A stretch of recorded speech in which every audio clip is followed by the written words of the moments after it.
Alan's hanging low to try and get the draft off the lead car in the LMP3 category. Here comes James Allen. This is for the win in the Rolex 24. There's nothing in it. To the line. Whoa! Who gets it? Allen gets James it. Allen gets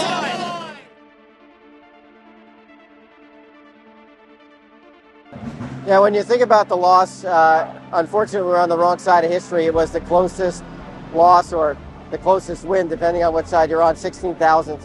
And, just, again, tons of emotion that go into it. And it just, after 24 hours, it's hard to believe that you can have two cars on the last lap, so close to each other, fighting, and literally it's about a foot when you're traveling that distance of margin to victory.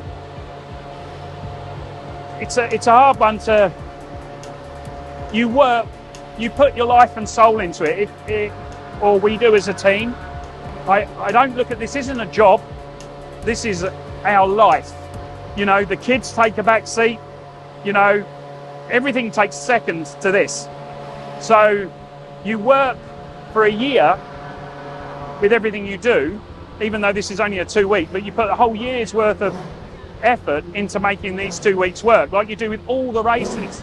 So the disappointment of being so close and then being pipped at the post is massive. But you have to be realistic. The last chicane, the P3 was in front of us, caused a little bit of aero wash, made the driver feel, maybe I just need to back off to get a better exit, and that's what cost us. Yeah, so many emotions when we think back to 2023. We led most of the race, was back and forth at the last lap, couple of laps, and just to be in the hunt on the last lap, leading the last lap, and to come up a little bit short was incredibly emotional.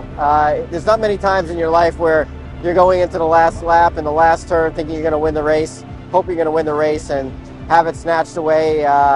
Kudos to our competitors, but it was obviously a very emotional moment. Yeah, for me, this is my 20th straight Daytona 24-hour. I've won this event 4 times, and so super special race. Very, very exciting, very, very historic. Just an incredibly impactful event. So much history and all that. So yeah, it's a blast. Obviously getting to drive the Crowdstrike P2 car this year is going to be fun and a whole new challenge. It's a stacked field this year.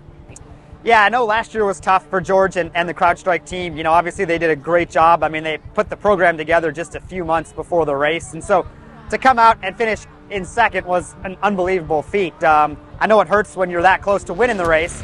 So yeah, hopefully this year we're able to, find a way to be, I think they lost by 16 thousandths of a second. So hopefully we can find a way to be 17 thousandths of a second faster and win the race over 24 hours. But yeah, it's going to be fun. I think we're going to give it our best shot, deep field, and we're definitely focused on winning for sure. You can't dwell on it. You need to know what went wrong and you need to analyse it. So it was our first Daytona where we led on the last lap.